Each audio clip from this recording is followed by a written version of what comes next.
Good morning, millennials. Welcome back to the Morning Toast. It is Wednesday, Claudia's favorite day of the week. She'll let you Hump know day! when. Yes, it is. Welcome back to the show, everyone. How's everyone doing? And by everyone, I mean Claudia. How you doing? Hey, Jax. Hey, everyone. Happy Wednesday. Hope everyone's feeling sprightly and bubbly. I, for one, am not. But for the sake of pretending, let's pretend. What a great day. Okay, so I did something again where I woke up early to work out.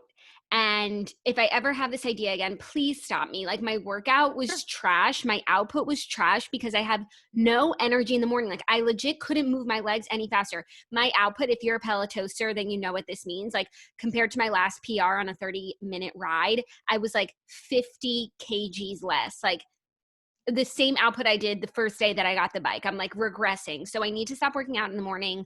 I always feel like it's going to make me feel better. And it just made me feel like a worthless loser. So that's why I have a wet hair, but I'm really liking my man vibe today. What do you think You about know it? why it's not worth it to work out in the morning? Not that I work out ever, but it's like quarantine days are so long. Like, it's already hard to fill things up. And working out is one of the things you do after the toast. So if you're waking up early, you're giving yourself more hours in the day to fill up with stuff, and you're getting your workout out of the way. So it's like something that you would do after the toast. Like, now you have this free time that you don't really need. Yeah, but I still dread it. So I am glad that it's out of the way. Like, I would rather sit on my ass and be bored than get dressed and work out. So I'm glad it's out of the way, but it wasn't as good of a workout as it could have been. And I know that people are so gung ho about working out in the mornings, but where do you get that energy from? Let a girl know. I think people are gung ho, and once again, I can't really speak to the validity of this, seeing as how I've never worked out morning, noon, or night. But I think people are gung ho on working out in the morning when they have full lives, not when the day is theirs. Yes, that is interessant. Okay, that's a good point. I also did the Lizzo ride. I gave myself every chance for it to be fabulous, and I was just nothing of the sort. So I'm sorry. here I am, though, and but now I'm glad I showered and I did a fresh fotch, and I do feel good sitting here right now. So maybe in the end, it was worth it. Um, You feel good sitting right here, right right now. now. Okay, we need to talk. We I need to watched talk High because School Musical. I gave you an assignment to watch the High School Musical trilogy with an open mind and an open heart. And I need to know your thoughts. You also gave me an assignment to read Jessica Simpson's book, which I did not. But I watched 2 out of 3 of the High School Musical movies. I will be watching the third because you say it's one of the better ones. And I enjoyed it because it was something to do. The first movie is so, should we wait till our TV recap or just dive We in? should just dive in. The first movie is so cringy. It is a bad Hallmark Disney fusion. But it's good and it's cute, and the dancing and the choreography and the high school is so cute. But to me, the most shocking moment was when the movie ended and there was no musical. I don't know why I remember there being a musical, or it's just because it's called High School Musical, but the whole movie and all the status quo being disrupted is about a callback. Yeah, that's what's so crazy. There's so much power in a callback. And while I agree with you that the first movie's cringy-ish Hallmark vibe, it was a decom. It wasn't meant to take over the world. They put out this movie like they put out a million other Disney movies when we were kids, and Right. people just loved it. So then they built on it, and obviously the second movie has a much higher production value. But the first, the bones of the first movie are good. And the heart and of the first movie is good, but I liked seeing everyone's glow ups in the second movie. Some of them got fillers. Ashley Tisdale They definitely got her lips done. Her side bangs were my 8th grade aesthetic. I liked that. they all got spray tans. Vanessa Ann cut her hair. She was going she was trying out a lob. It was interesting. I want to hear your thoughts on the second movie, because back in the day it really felt like the slump, the sophomore slump. But watching it now, I have so much respect for it. Yeah, no, I didn't think it was slumpy vibes at all. I thought the soundtrack was fabulous. All for One and One for All. I was literally dancing in front of my TV like a child. I thought the soundtrack was really good. It was frustrating for me because I had a problem with the ethics of the show. I just didn't really feel Zac Efron wanting to better his future and not taking Zeke and Chad to the Albuquerque gym made him a bad person. It's no, he's putting his future first, not his job at the country club for the summer. Yeah, I feel like justice for him. So where do you land on now the Justice for Sharpay campaign? Because after I watched these movies, I didn't feel the same way Well, as Justice for Sharpay. it's a little annoying because at the end of the first movie, when she didn't get the role and they're all dancing in the gym, she's like one of them and she's like, whatever, I'll be your understudy. Like it was like the villain role had peaked and now she was just one of them. But then you transition to the summer and she's like reverted back to her villainous ways, which I just Worse thought was than ever. and I thought it was inconsistent when like I thought we had come full circle after the first movie. And yes, her behavior in the second movie was abhorrent, like just on like a human level, the way she spoke to staff. And like even that song Fabulous, which I love, she's like, you go do. I'm like, are you fucking kidding me? Like those are adults. Like you can't talk to them. Even the way she spoke to Mr. Fulton, who is a fabulous actor. Yeah, Mr. Fulton in the second movie is supposed to fill the hole of Miss Darbus because they're not in school, you know, and Miss Darbus is really the heart and soul of the first movie. When you watch it back, it's justice for Miss Darbus. Like she is a queen, like her talents are wasted on the East High Wildcats. Completely. And like her vibe and like the way she speaks is like literally what I want to be when I grow up. Like when she's watching all the auditions and like nobody can sing and these two kids do like an interpretive dance to Breaking Free and she was like, that was, and she tries to say something nice, she goes, very disturbing, please go see a counselor. Like she's so iconic. And I agree, like when you're a kid, obviously like you just think of the teacher as like the annoying character, but now that I'm an adult and I have respect for teachers, I'm like, Miss Darbus was just trying to do her fucking job. There was just so many inconsistencies in the movie. Like the period that they had with Miss Darbus, I thought in the beginning of the movie it was homeroom because it was they sat down, she said 2 words, and then it was 15 minutes and it was gone. Then it's like at the summer movie, it's the last period. So how can it be homeroom? And then it's like then she's diving into history at one point, and I'm like, what teacher are you? So you're the drama teacher, homeroom teacher, English and history teacher? Get you a teacher who could do it all. I guess, yeah. And by the way, in high school, more so in middle school, but like I guess it's really middle school. Like we would have one teacher and she taught us every subject. I guess that's actually true. We weren't like rotating classes yet. That's true, but it was high school. Okay, well maybe like they had a different sort of curriculum at East High. Maybe. In terms of characters, I do have to say, I don't feel in the first movie that Zach and Vanessa like really deserved that role. Like they were late to both auditions and like they had to be like coerced into doing it. And then she finally, after Miss Darbus says, you're late, sorry, I won't let you perform, she lets them perform and Gabriella doesn't sing. The music starts and she gets scared. It's like, that's honestly not what you want in a star. Like, of course I'm looking through the movie, like through the lens of like, I want to support Troy and Gabriella, but like they didn't really deserve the role. As a thespian myself, I wouldn't agree with the casting. Yeah, well, I think it was a combination of a few things. Like, I think Miss Darbus was fed the fuck up with Sharpay and Ryan and like them botching all of these songs and making them like trash. Also, she did say, she said, if you're not going to put the theater first, like she agreed with Sharpay to move the audition to the same time as their other priorities. And let's see if they make the theater a priority. And you know what? They did. They went ham. They blew up the science lab. They caused a blackout. They got the whole school there. Everyone's jamming with Troy and Gabriella. And they really had talent. Or should I say Drew Seeley, because you know that Zac Efron doesn't sing in the first movie. Yes, and I was hearing Drew Seeley like so hard because he was in another Cinderella story, dancing around with Selena Gomez, right? Such a good movie. Such a good movie. And I heard his voice the whole time. But as a kid, I didn't know. I really thought it was Troy. But like, there was just, well, you kind of got into my head a little bit, like when it came to how I felt about certain characters. Like Chad was the worst. He was such a bad friend. And the way that he was just like making fun of Zeke, his friend, for wanting to bake creme brulees, like who wants like a judgmental friend like that? And it's like with every song he sang, it's like you would think he was getting more into it. But then at the country club, he was like, I don't dance. It's like, but you were dancing in the gym to get your head in the game. So why are you lying? Yeah. Yeah. No, he was just like so regressive, you know? He just like couldn't help his friends like break out of their shells. He just wanted he was the status quo. Yes, and he was, I felt like the character who was keeping the status quo in the entire school. Yes, and honestly, in the first movie, him and Taylor, like the status quo is kind of the villain, you know, because it's really not Sharpay. She's just trying to protect her drama club, and we can understand that. It's really like Troy and, Chad and Taylor are the villains, sort of, like trying to keep their friends, like, in these boxes. But we don't live in boxes. No, we refuse to live in boxes. So I'm going to watch the third movie, and I'll let you know. I have a lot of respect for like the choreo and the dance numbers. Like when they ended the second movie at the pool country club, like singing All for One, like everyone was wearing bright colors, jumping in the pool. Like I was living.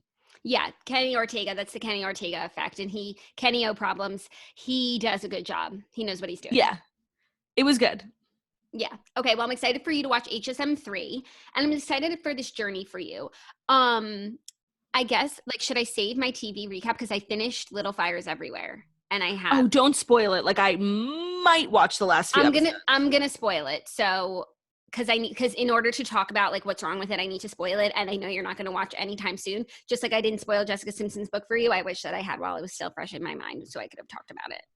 Okay, yeah, I'm not going to finish it. I really thought it was terrible. It was so terrible, and I'll save it for the TV recap segment because maybe some people like don't give a shit and just want to hear the Fast Five. Yeah, maybe. Okay, so I guess it's time, without further ado, to get into the Fast Five stories that you need to know before you wake up and take a bite out of your morning toast. And that's true, Jackie, but if I may, a word from our sponsors. Today's episode is brought to you by Scentbird. Sometimes adding one final piece brings the whole ensemble together, and that finishing touch can be your perfume. Fragrances can create lasting impressions because smell is so closely linked with memories. If you're ready to make a lasting impression, Scentbird can help you discover your signature scent or keep things fresh with new fragrances from brands like Dolce & Gabbana, Tom Ford, Versace, and more. Scentbird is a monthly luxury perfume and cologne subscription service with over 600 designer brands. Just choose the fragrance you want to try and they'll send you a 30-day supply in a travel-friendly refillable case. To help you find the perfect scent, you could sort their extensive collection by brand, style, occasion, season, and more. Plus, they have products that go beyond fragrances, like skincare, wellness, and makeup from best-selling brands like Kopari, Glam Glow, Glow Recipe, and Tarte. If you want to get 30% off your first month today, that's only $10 for your first fragrance. Go to scentbird.com/Steen and use our promo code STEEN to get 30% off your first month. That means your first perfume or cologne is just $10. Again, that's scentbird.com/Steen to sign up and use our promo code STEEN, STEEN. Sign on. Smell amazing. Smell amazing. I actually have a Scentbird right here, a Lalique perfume, and like perfume is just one of those like quarantine cheats where you can like be a fancy bitch with minimal effort. I love minimal effort. It's my thing. Me too. Okay, let's get into it because we actually have some good stories today. First story, the photo heard around the world. Adele shared a photo from her birthday yesterday on her Instagram where she posts scarcely, showing off even more weight loss than what we had seen in the photos from like Drake's birthday and a few months ago when everyone was talking about it. Like her on a beach. Yeah, she posted to celebrate her 32nd birthday, saying, "Thank you for the birthday love. I hope you're all staying safe and sane during this crazy time." She captioned a photo of herself looking glamorous in Elzinga's balloon sleeve little black dress. She really looks so fabulous. I am like, she's living. She looks so glamorous and she looks so happy. And I love her. There's a lot of conversation being had here. Like, people are obviously so like living for her glow up. And then a lot of people are saying like, is it derogatory towards fat people to celebrate someone's weight loss? And it's like, I'm so like body positive and I'm like, I'm happy for this bitch. Like, I don't know. I don't think you have to be both, like one or the other. Like, I think it's great. If someone wants to lose weight, great. If somebody wants to gain weight, great. Like, why do we care? Yeah, and I think really if she had posted any photo from her 32nd birthday, like looking happy and just like, it's really how you feel is, you know, I feel like we would all be celebrating it. You know, but also like losing weight like is, and when you're trying to lose weight, it's hard and it's an accomplishment and it deserves to be celebrated when that's what you're trying to do. But I don't think it takes away from people who choose not to lose weight. Totally. I was like reading some crazy comments. People are heated about it. And I'm just like, go girl. Like, do what you got to do. You want to be thin, you want to be fat. Great. I applaud you either way. Yeah. She looks so beautiful and glowing and you can do that at any weight. That outfit, that dress, that's a great dress. She looks like glamorous as hell. She looks like a Spice Girl, honestly. Yeah. Where's the new music though? I mean, there's so much going on in her life and her divorce. Like her divorce was really he got like $70 million. Oh, did he? Yeah. Well, she just needs to put out a new album. She'll make it all back. Yeah, but like I think she literally had to split her fortune, which is just fucking terrible. Fucking terrible. Also her last album, I've been listening to it a lot in the queue and like it holds up. It feels new. It's so amazing. If like, honestly, it really is enough right now. Whenever I hear that song, When We Were Young, I'll never not feel like sad, happy, and powerful. Like I fucking love that song and that music video where she looks just so epic. Like that is, I think, one of the best songs ever written. I completely agree. I think that's one of the best albums ever. And like definitely my favorite album of hers, but I need to resurface it, I'm always looking for Yeah. albums to play on repeat. I need to add that to my mental queue. I'm so excited for her new music because there's just so much going on in her life. She's a mom and now she's single. Like, it's just going to be so fabulous. Totally. Okay, next story, talking about one of our favorite people. She is just like coming for Vogue because Jessica Simpson is decrying the body shaming by Vogue in Met Gala history. Have you seen this story? No. Okay, so I guess yesterday or whenever Monday was, Vogue put out like an oral history, and I read it, of the Met Gala. And so they had a bunch of different people contributing like little blurbs on like, little things that happened or how they felt their first Met Gala, what they used to think of the Met Gala. They had a bunch of people, including like Kendall Jenner, Naomi Campbell, Elle Fanning, a bunch of people who work for Vogue, including one woman, Sally Singer, who used to work for Vogue. And she, in her oral history, she said that she recalled when Jessica Simpson, quote, her breasts maybe fell out of her dress on the red carpet. And then at dinner, it was suddenly like, whoa, Jessica Simpson's breasts are across from me at a dinner table and they are on a platter and I'm looking at them. Then she also talks about how she was with John Mayer and John Mayer was like putting his hands on her boobs. And it was just like all about Jessica Simpson's boobs, this one excerpt. Excuse me? Yeah. So Jessica Simpson posted, feeling a little like Jane Mansfield after reading this inaccurate oral history of the Met Ball where I am body shamed by Sally Singer. But in all seriousness, I have persevered through shaming my own body and internalizing the world's opinions about it for my entire adult life. To read this much anticipated article about the classiest fashion event there is and have to be shamed by another woman for having boobs in 2020 is nauseating. Okay, there's so many things that are weird about this. First of all, the fact that like they asked this Vogue contributor, like, you went to the Met Gala, what do you remember? And like she went to the most fabulous high profile event and all she remembers is someone's tits. Like, that's weird, first of all. So it was like one memory out of a lot. Like it was a bunch of little blurbs of memory. So she contributed other stories, but this was one of the stories and that Vogue decided to publish. I'm sure everyone just like sent in blurbs.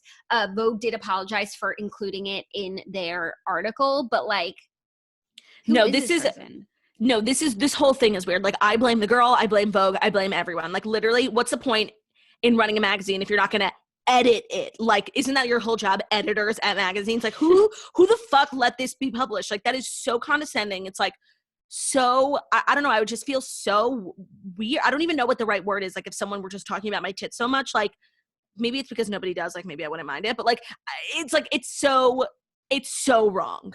No, but like Jessica Simpson's tits, I feel like a lot of people talk about them because they're like so fabulous. And I feel like if you want to talk about them, it can only be in terms of celebration because they're so wonderful. But like to talk about a woman's boobs in a condescending way in 2020, nauseating. No, to talk about them at all, like another woman's boobs, is weird. But if you're going to do it negatively, like, that's fucked up. Like, to celebrate it without their consent is still a little weird. No, like, I mean, but we do that all the time. We talk about Katy Perry's boobs at that event with John Mayer. Oh, we literally, after I read Open Book, I Googled Jessica Simpson Met Gala John Mayer, and we literally posted these photos on our Instagram because like she looked amazing. She looked amazing. So I think it's great to celebrate everyone's bodies. But just like to be weird about boobs right now, what the fuck? It seems really losery. I'm sorry of this girl. I'm calling it. It's loser crime. No, but it's not loser on loser. It's loser crime. It's loser on queen crime. I just feel like bad for Jessica Simpson. Like, I want everyone to respect her. Yeah, I don't know why people feel like she's a punching bag or she can just be like spoken about in any sort of way, but they obviously didn't read Open Book. And I think Sally Singer, if she wants to make it right, needs to read her book. You know what? I think we should give her an assignment. I want a book report. And then you know what? Then I'll move on. Then. This is so sad. So sad, but I'm so like proud of Jessica Simpson for standing up for herself because one, I would have never heard about this Vogue oral history without Jessica Simpson speaking out about it because she's like shedding light on something that nobody gives a shit about because everybody cares about her. And also, I forget. Okay. Well, justice has been served, I think. I think so too. I think she served it up for herself. Like she doesn't let anyone come for her anymore. Like she is everything. I love her. Before we get into the next story, I just want to issue a trigger warning because we are about to discuss sexual assault. Speaking of other people that we love, Nikki Bella reveals that she was raped twice in high school. So Oh, the Bella sisters have come out with a new memoir that they wrote together. And Nikki is opening up about being raped twice as a teenager in the new memoir, Incomparable. Incomparable? incomparable. I mean, I'm no literary scholar, but I think. The former WWE star shares in the book, co-written by her twin sister Brie, that she was first attacked at the age of 15 by a fellow student she thought was a friend. Quote, "My virginity was stolen from me without my consent. I was raped by a guy I thought was a friend while I was passed out at a party. I'd had too many beers and maybe some shots of hard alcohol, and I only woke up because my stomach hurt. I came to, and this guy was both on top of me and inside of me, and I pushed him off and ran out of the room." And then she said that she was also raped again by a college-age man whom she says drugged her when she was 16. And so she lived with all of this, and she like kept it a secret, and she said she blamed herself and started to lose her confidence. Quote, "I started to disrespect myself, and then the relationships I got into at a young age, I let other people disrespect me and felt like that's okay. This is what I deserved." Oh my God, that's horrible. Horrible. This is so heartbreaking, but it's like so brave of her to share this story now. Um, she said that the Me Too movement and her platform as a WWE star helped her come to terms with speaking up about it. What a what traumatizing like to experience once is horrible and awful, but like twice, are you kidding me? That's so sad. I love her. I love her so much. I'm really excited about this book. I'm definitely going to read it. I love the two of them. And Total Bells is back on TV now. I have it all recorded, but I haven't. I like to batch that too. They have really like created an empire for themselves. 100%. And I feel like they just like work quietly. You know, they're not always just like, and until you watch their show, you don't realize like how much they do and how successful they are. And they have a really nice life. Yeah. And also I feel like we keep forgetting they're pregnant at the same time right now. Like that is so special. And they have a podcast. They do it all. They do it all. They're really cute. And they've really like just created this whole thing like out of some show, Total Divas, that was like really not that popular when it started, but like people really tuned in for them. And now they have their own show, and I think they're great. And I'm probably not going to read the book, but I wish them well. I'll recap it for you. Yeah. They're, actually, I feel like they have I don't know how you get to where you are, like what road in your career do you have to take to end up being where the Bella sisters are, What do you mean? like WWE, like that's such an interesting background. I don't know anyone who's ever become like a famous wrestler, like they're like the only, for me, like female wrestlers that I know. Yeah, well, I think it was the show Total Divas that like. But I mean, like, how do you get involved in WWE at first? Because they were famous, not to us, but they were famous before the E! Show. Oh, yeah. Well, you audition like anything else. Yeah?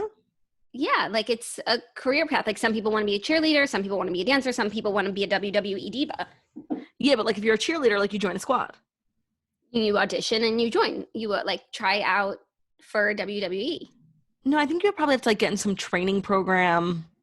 Oh, you know what? I actually saw the movie Fighting with My Family, and there is it's about Paige from WWE, and there's a training program that she joins to be a diva.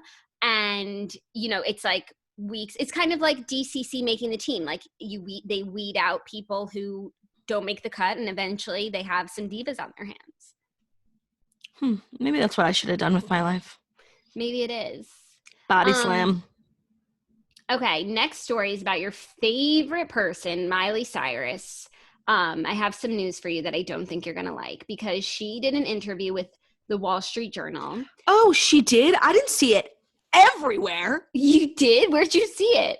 Oh my God, literally everywhere. Oh my God. Well, I saw it at Pop Crave News, and they clipped some of the highlights that I just want to share, because she is discussing a possible future as a full-time talk show host. So the interviewer asked, "You told Jimmy Fallon you don't do anything halfway. So when you decided to do this, you went all the way. Do you want to be a full-time TV host one day?" She said, "I love connecting with people. There's something about when you listen to someone else's stories that you realize all these pieces of yourself too. I think that's what I've missed in my life, those relationships. I also love entertainment, encouraging people to celebrate their uniqueness. A lot of what I've represented in my entire career is individuality and gender identity and sexual identity. So yeah, I would love to create a platform where individuality is highlighted and a place for good news and light and activism and optimism, and highlighting the folks doing really big work who don't always get the attention that is deserved. I think there's a world where I could do it all and have it all." Okay, honestly, as a platform, that sounds really nice, honestly. Like good news, activism, I'm here for it. And I just hope that if there are people in the world who want Miley Cyrus as a talk show host, like I hope that they get what they want for them. That's what I'll say. I totally agree. You know, this actually reminds me of something I heard yesterday, which was that Selena Gomez is getting a cooking show on HBO Max, which is like quarantine cooking show. Oh my God. Okay, wait. I meant to have that as a story because I saw that we posted it to the Morning Toast that where she is hosting and executive producing an at-home quarantine cooking show. So isn't that a vlog? Like she's hosting it. She's pressing record. She's pressing record. She's talking to the camera and she's executive producing it. Like she's emailing it to HBO Max. Like, are you like, okay, I host and executive produce like so much. It's crazy. I didn't know that was the term for what I was doing. Yeah, I mean, I'm less concerned with that and just more concerned. It's like, how is anyone supposed to ever like make it as a chef or a talk show host if celebrities just like keep deciding that like they have no background, but I want to become a Tonight Show host? You know, like how are people ever supposed to get those jobs who just start from the ground up if, you know, the next Ina Garten is just Selena Gomez going to the Hamptons? Right. Just Selena Gomez, like in quarantine, making, I don't know, we're all cooking in quarantine. By the way, when is this show premiering? In August? The last thing I want to do is watch someone else in quarantine when I'm trying to get back to normal life. You know, I have full plans in August. I don't intend on like watching content that reminds me of the queue. Right. I thought that was a crazy, I mean, I guess it's for HBO Max. So it's like, it's not taking up cable time. They'll put anything on there, you know, and she is literally the most famous person in the world. So if we can get like half of the Selena stans watching HBO Max, they're going to do it. I understand that decision for them, but it's like, it's low hanging fruit. Yeah, and I'm just like sad thinking about all the Instagram chefs who think one day like I'll get a show on HBO. No, actually, I'm sorry, you won't. Yeah, I don't really know any Instagram chefs, but you know what I've been loving? TikTok chefs. I am always like saving recipes that I obviously never make from some chefs on TikTok. Like they really like all of those short little videos where they're just like throwing things in and they're like, you know, there's a few really good ones. I don't know their names, but do you know Tabitha? I think so. Is she the one that cooks with the spices? Like yes. So like that? Because it's your business. She's that's the one. So funny. Yeah, she's great. And I really like, I think I've made some stuff off TikTok. You know how have you seen the like egg grilled cheese sort of one where you put like the omelet with the bread and then you flip it over and it's just a sandwich? Yeah. Like that's pretty cool. There's some cool stuff happening. I made a grilled cheese yesterday. And in the pan, I like really made it nice with like smart butter, bread, and it was so good. Like literally decadent as fuck. That's what I've been making every day. But yesterday my avocados had ripened. So I made an avocado toast and it was so good. I immediately got up and made another one. Oh, that's so good. You know, sandwiches are good, but they're relatively small. I feel like, unless you're having like a BLT with like a million things, yeah, like a PB&J. From Subway. Yeah, but like a PB&J or a grilled cheese, like to me is much more of a snack than it is a meal. I kind of agree. Like I used to think a sandwich was like a big meal, but it's not that much. No, it's definitely you need like chips to go along with it. You definitely need some side dishes. Also, it depends on your bread. Like the square footage you get on your bread can really make an impact into the size of your sandwich. And the bread that I was using, which is very good Sara Lee whole wheat, they're small slices. So it really felt like more of, you know, an appetizer than an entree.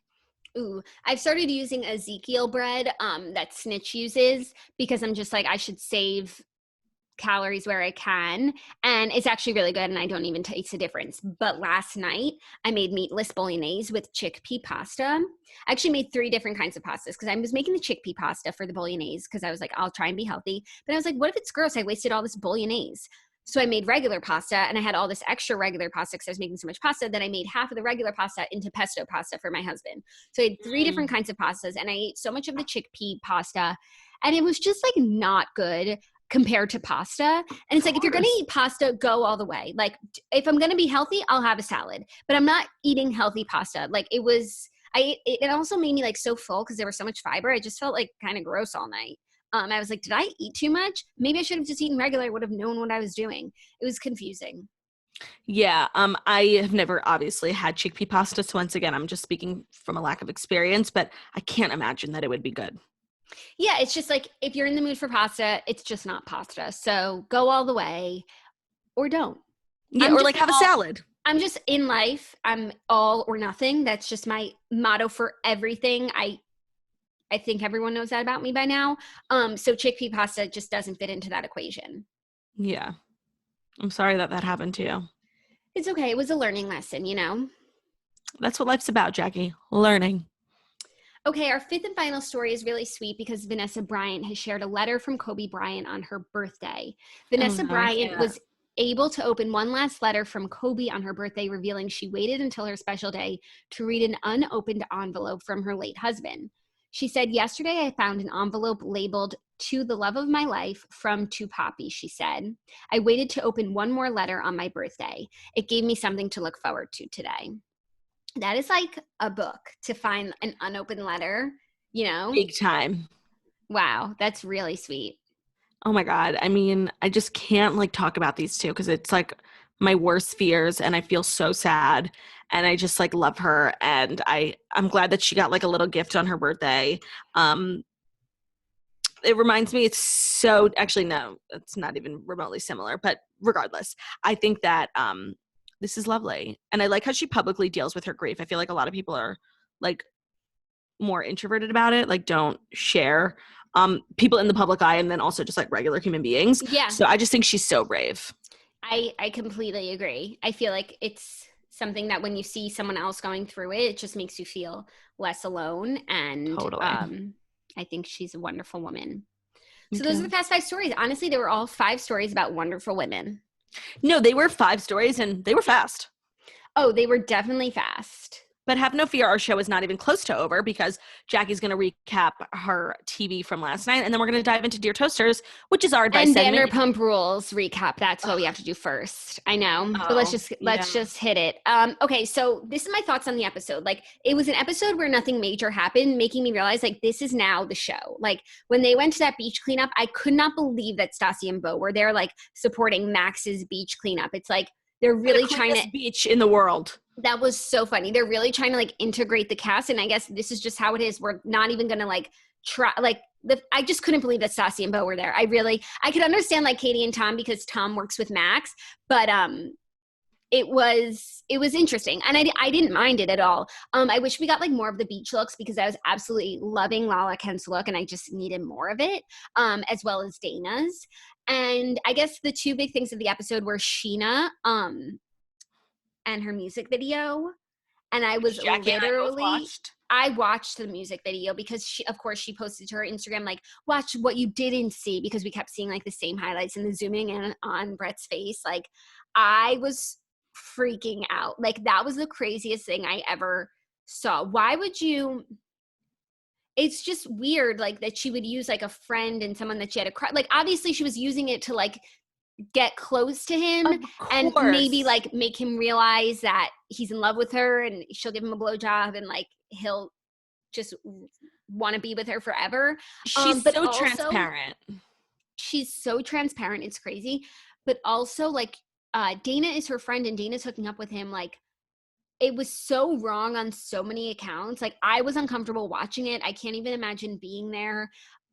And she wasn't even paying him. It was like, it was so weird. And then I'm so glad that when he said to her, like, I was uncomfortable, that she like legit understood and was like, I'm so embarrassed.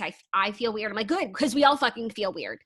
Yeah, I just think Sheena sometimes like forgets who she is, you know? And to me, like the most interesting part of the episode, what I could have watched a whole episode on was the love triangle because like I love Dana. I love that everyone like wants her and that like she now has options. And I hate that whole Max thing, like, I was scared. It's like, come on, this is 2020. We don't even say that anymore. Like I can't deal with stuff like that. And I hope that she doesn't go back to Max. And I love how like everyone's so invested in it. Like Stassi at the beach was like, I heard you're in a love triangle. Like it really is the most interesting thing going on in the group and in the show. And I thought last night's episode was going to be better than it was because there were so many events. They had Kristen's thing, they had the beach thing, they had Tom and Ariana's dinner party. Like I thought there would just be more momentum because usually it's like one birthday party a week, but there was 3 this week, and it was just like nothing sauce. Yeah. And the other big thing is like Jackson, his temper. That was really fucking weird and crazy. Um, and then the stuff with like Kristen, it makes me realize there's so much that we don't know because that was just something offhanded that he said just to prove that she's a liar. That she had sex with someone 2 weeks ago and she was saying it was 4 weeks ago and she's with Carter. Like it's weird. Yeah, but it's like at this point the show's becoming confusing because there's so much that we don't know. Like with the Katie, Kristen, and Stassi drama, I didn't listen, but apparently Stassi had Katie on her podcast where they gave so much context as to why their friendship with Kristen is being um coming to an end.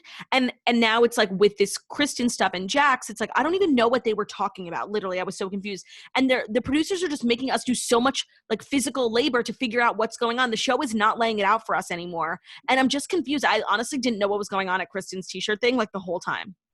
Yeah, and it's like it's weird. And it's also all these people who don't like each other but are just like kind of pretending to, like even Tom and Jax, like they go sneaker cleaning together, and then in their interviews like they're talking shit about each other. So it's like why am I watching them clean their sneakers together?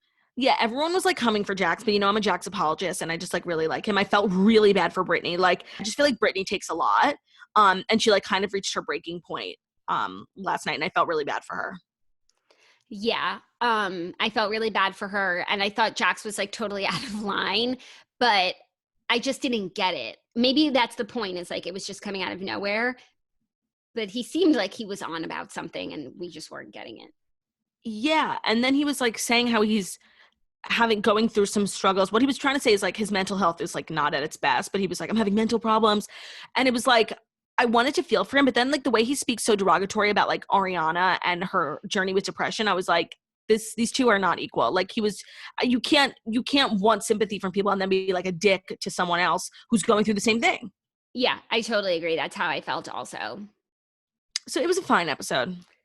Yeah, it was fine. Okay, Little Fires Everywhere. So I finished it, and I just want to say, like, the show is really, really bad. And I thought the book was bad, and then the show was even worse, because they make all of the characters even more unlikable. Like, they made Mia so much more unlikable. They made Elena so much more unlikable. They did all these things in the show that didn't happen in the book. And it's like there was enough going on in the book that we could have, like, you just added like all of these different crazy things and it just wasn't necessary. And now at the end of the book and at the end of the show, the house burns down. And in the book, it is, spoiler alert, it is Izzy who burns the house down. And she really, you get it, she's just fucking done with these people. She's done with this house. She's done with this life. In the show, also, like, Elena becomes so much of a worse character in the show because she like doesn't like Izzy. She never wanted her. She never wanted to be her mother. She doesn't enjoy being her mother. And in the book, it's not like that. Like, she really feels like so protective over Izzy because like she grew up, like she was like a difficult baby and a difficult pregnancy. And she just always had to be like, no, Izzy, no, Izzy, no. And now her whole life, she's just like, Izzy, no. And all Izzy hears is no. But in the show, they made it like where Elena says to Izzy, like, I didn't want you. And Izzy runs away, which she does in the book anyway. And then the other three kids burn down the house in the show. Yeah. So, but like the other three kids, yeah, they're going through a rough patch as a family, but you don't burn down your fucking house over that. No, that makes no sense. And you know what? I understand like when TVs or movie shows adapt from books and things get changed. But like to me, to change like the biggest thing, it was like it's a murder mystery and then you change like who actually murdered the person. Like to me, that just seems so weird. Yeah, it was just weird. They added all of these different elements, like Elena, all these problems between Elena and Joshua Jackson. And that did not exist in the book at all. And it's frustrating because like they made Elena into this monster. And yeah, she's not a great person by the end of the book, but she's not like philandering and cheating on her husband. And she didn't cheat on him 15 years ago. She never like walked out and went to a bar and met someone else. And she didn't do that in New York City either. So like there was already so much to unpack. Even like in the show, Bryant and Lexi break up. And like Lexi is so upset about it. And that didn't happen in the book, I'm pretty sure. What about the baby? Oh, so this is what happens in the book and in the show. The court case happens. The judge rules that the baby belongs with the McCulloughs. Not the birth parents. Not BB Chow. Okay. And then like that night or the next night, BB Chow, while everyone is sleeping, goes to the house, takes the baby and gets on a plane to China. And the McCulloughs like spend some time looking for her, but they know that they never will find her. But in the show, they kind of botched that storyline too, because they had like, and what Linda McCullough realized in the book was like, she woke up the next morning and the baby was gone. But she realized that the baby did not cry when BB took her, you know, because like that is her mother. In the book, they fucking botched it. Linda's trying to fall asleep. The baby monitor goes off with a little crying. The husband's like, don't worry, we're safe. Don't like, doesn't let her go and check. And then later in the middle of the night, she goes to check on the baby and the baby's gone. And BB goes to like Niagara Falls. But that just makes it seem like, oh, they're going to look for the baby now. Whereas in the book, it is so final that they are never going to find this baby and that BB and the baby are in China. See, like to me, that whole storyline with the birth mother was more interesting than like the fire and Izzy. Like I didn't fucking care. Yeah, and that's really like the biggest storyline in the book. And then in the show, it becomes ancillary because there's all these other storylines happening, like Izzy and the drama between the Richardsons. And it's just like, it's crazy. So overall, I thought it was a bad show based on a bad book, but the show made it worse. Yeah, and the show got worse. I thought that maybe that's why they did it the way that they did, because the first 3 episodes they released were pretty good. And then I just felt like each week we got another episode and it just got worse and worse and worse. And I just legitimately forgot to watch it. Yeah. And I could understand that. It also just like gave me a pit and was really sad. I don't know. And I couldn't separate the book from the show. And that's what I'm realizing now is I actually don't like when books are turned into shows or movies, I'm realizing, because it just like kind of ruins it for me, because they definitely do take creative liberties. But like, so there's a show on Hulu now called Normal People, based on a book. I just read the book. I didn't like the book that much, mostly because of the way that it was written. And now I don't really want to watch the show either, because I'm like, you're just comparing the whole time, and then it's weird. So I did all of this because I wanted. So ultimately, I read Little Fires Everywhere because I wanted the sensation of reading a book and then having it turn into a show. And what did that feel like? And here I am a few months later, felt bad. Okay, great. So you never have to do it again. Yeah, now I know. Okay. Anything else that you watched that you want to talk about before we head over to Dear Toasters? I don't think so. Okay, Dear Toasters, our advice segment. If you ever want to write in, we always keep it anonymous. It is deartoasters@gmail.com. We'll talk about anything from quarantine stuff to wedding stuff, whatever you want. Here we go. Dear Toasters, I want a new wedding ring, but every time I bring it up, it seems to upset my husband. We got engaged fairly quickly and we're moving across the country for my job, so all the time we agreed to use a family ring from my now mother-in-law to save money. It's pretty and dainty, but nothing I would have picked out. There's also a lot of drama and tension surrounding our engagement, so I'm just not emotionally attached to it. I'm not allowed to wear my ring at work, and when I can wear it, I'm never excited to put it on. My husband often asks, why didn't you wear your ring? I've tried a number of different bands to make it work for me, and it just doesn't. Anytime I bring up a replacement, my husband shuts down and makes comments about how I don't care about the ring he got me. But it was free. So I'm confused why he seems to be so attached to it. We have been very happily married for several years and more in love than ever. I want something special to wear to symbolize that, but I'm afraid if I push the new ring, it'll be tainted too. I think you just gotta like ride it out a little with the ring. Like, I think once you're married, you can talk about an upgrade. No, they are married. Oh, they are? Yeah, husband. How long have they been married? But they married? got engaged. She didn't say, but they got engaged like kind of quickly because they were moving across the country for her job. So it was not like a shotgun wedding, but the engagement was quick because of all these moving pieces. So she just took this ring for her mother-in-law. Now they've been married for a while and she wants a new ring. I think that's fair. I just think you need to find like the right occasion to be receiving, whether it's like a 5-year anniversary or a big birthday, 30th, 35th. Like, let your husband know that you love this ring, but you're not like, you're just ready for a new one. I don't know. This is really weird. I don't know what to tell you. Yeah, but people upgrade their rings all the time, even if it has nothing to do, even if your ring wasn't free. It's like you're married 1 year and then you're in a different place in your 10th year and you want something to signify the 10 years. Like, yeah, but then you have to wait till 10 years. Yeah, I don't know how many years this girl's been married, but like 5 years, that could work. That's what I'm saying. Just make it for a big milestone, because people don't just like get new engagement rings on a Wednesday. But I think that's fine. And also, yeah, because it was technically free, it's not like you're wasting money. Yeah, you haven't spent the money yet. So I just think be honest and a patient. Yeah, but I don't think it's an unreasonable request. No, I don't think so either. I think like you should be happy with your ring. Of course, like you should look down on it and like think of the wonderful life you've built together, like not your mother-in-law if you don't like her. Yeah. Hey, Jackie and Claudia. First off, thank you guys so much for taking the time to read my email. Nothing crazy, but I need someone to tell me I'm being crazy and to stop. Or I need someone to tell me it's okay and to keep indulging in this guilty pleasure of mine. So I am in a very happy relationship with my boyfriend of 4 years. We're pretty solid, but I have this guilty pleasure of making fake Instagram accounts and following my ex-boyfriends on it. Like, why am I like this? Does this mean I'm secretly not over my exes and I don't realize? What do you guys think? No matter how many times I try and stop obsessing, I just can't stop and I make another account. I love knowing what they're up to. I feel like this isn't normal, but I have no idea. I can't afford a therapist, so I need your guys' opinion. Thank you. Love a one-dayer fan.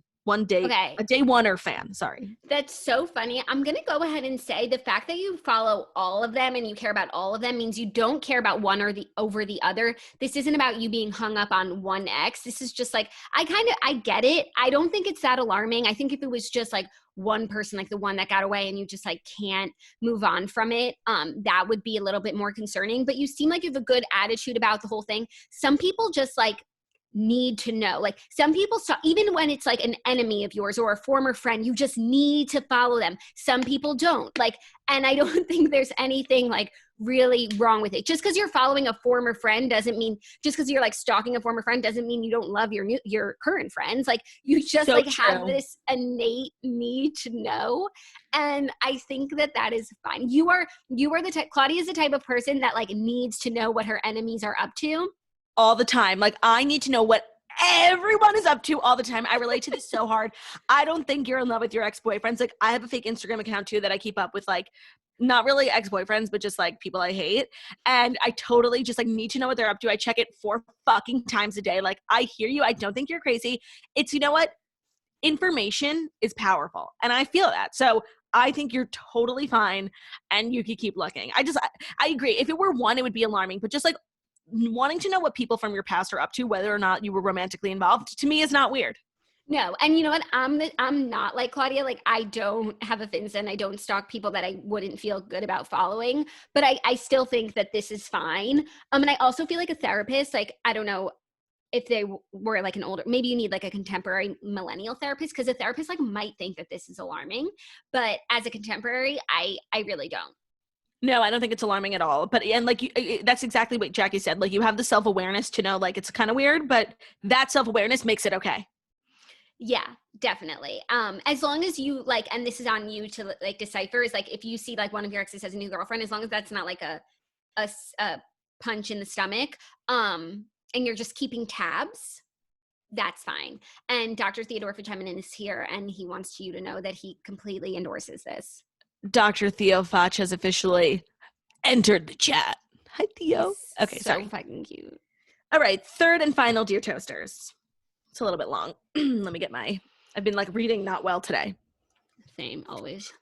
Hey ladies, firstly, thank you so much for creating such wonderful content during this time. The students have really been a bright light during this pandemic. Thank you. Now, my issue/question. I am 36 and have been with my 33-year-old boyfriend for just over 2 years. We have lived together since last summer. We have a great relationship. We both treat each other well, the same values, and we love each other's families. We had a serious relationship talk before Christmas about our next step engagement and how it would happen around summer this year. Well, now the Q has put everything on hold. He doesn't want to make any plans, especially large financial ones, until we know how this will unfold. We're both lucky enough to still have jobs. However, I'm in event planning, so working on my clients' weddings all day makes me that much more aware that my life is on hold. My question is, Q aside, how much did you both discuss getting engaged before the actual proposal? Did you give Ben and Mames a gentle push or a firm one? How do you think I should approach this with everything going on? I mean, it's not like jewelry stores are even open now. I'm trying to stay positive with everything Q related, but I'm impatient and I'm not getting any younger. Thanks, Toaster, ready for the ring. Okay, so the Q definitely complicates everything, but to answer your first question, how much of did we talk about it? What kind of push was there? Yes, we definitely talked about it. Like we each had our own sort of like timelines of how we thought things should play out. And I think eventually both of those, like he wound up proposing earlier than he would have, and I wound up getting engaged later than I might have thought. It definitely takes like the romance out of it to have to talk about it all the time. But you know what? Like we're mature adults. Like we need to communicate. These are big decisions that we're making about our futures, and like people should be on the same page. Sometimes it's a difference of a few months, and I don't think that is a big deal. But when it's a difference of a few years, like that is something that needs to be talked through, because you guys obviously have different ideas of your future, and that's important. With the Q though, that would technically be the difference of a few months. And I feel like you can give him that grace period, because yeah, people don't want to be making financial investments at this time. Like all weddings are postponed. Like, you know, the girls who got engaged in 2019, like 2021 is now their year. So like everyone kind of gets pushed back a little bit. So I think with quarantine, it just means like being a little bit more patient. But I feel like you can say to him, like, I want to be engaged by the end of this year. And that would be very fair. Yeah.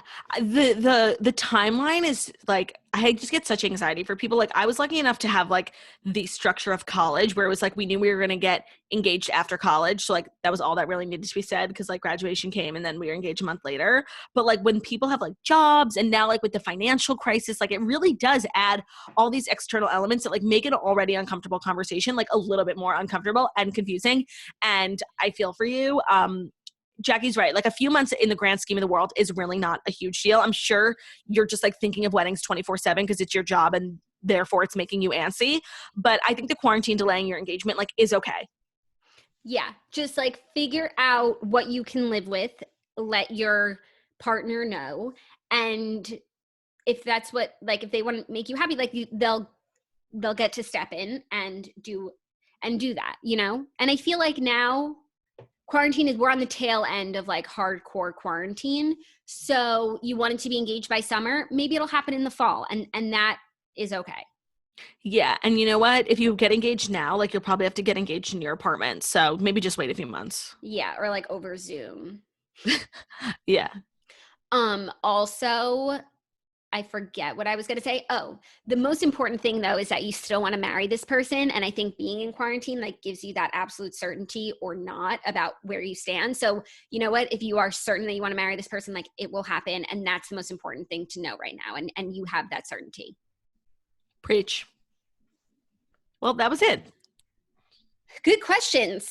Yeah, if you guys want to write in ever, the email is deartoasters@gmail.com. We always keep it anonymous. So if you want to get weird, frisky, whatever, we don't mind. So deartoasters@gmail.com. Anything else you want to say, Jax, before we wrap up the show? Just happy birthday to our sister, the Snatchler, Counselor Snitch. If you're watching, like, make sure to wish her happy birthday. We love you so much, Counselor Snitch. I know you're not watching, so I'll just take to Instagram to post. But or you can listen to the Snatchler. New episode of the Snatchler is up today with Andy Grammer because he was a guest judge on Listen to Your Heart. So and there's a side note, a new episode of Margaret Joseph's podcast with Melissa Gorga, which is going to be so good. I have to listen to it. So much premium content. By the time we are back here tomorrow, the new Redheads episode will be up. So make sure you're subscribed. Make sure you're reading the books. If you are bored in the queue and you're in the queue bored, become a Redhead because we have so much content for you. Like you could spend a whole week reading, more than like 2 weeks, reading all the books, listening to all the episodes, and having a grand old time. Amen to that. Thank you guys so much for listening to the Morning Toast Millennial Morning Show, where you go live Monday through Friday, 10:30 a.m. Eastern Time on YouTube. So if you're watching us on YouTube, please feel free to subscribe and give this video a thumbs up. We're also available as a podcast anywhere podcasts can be found. So that's Spotify, iTunes, Stitcher, Public Radio, iHeartRadio, CastBox, all the places. So wherever you listen to podcasts, find us, Morning Toast, and leave a 5-star review about how beautiful, stunning, and smart we are. We love you guys, and we will see you tomorrow. Bye.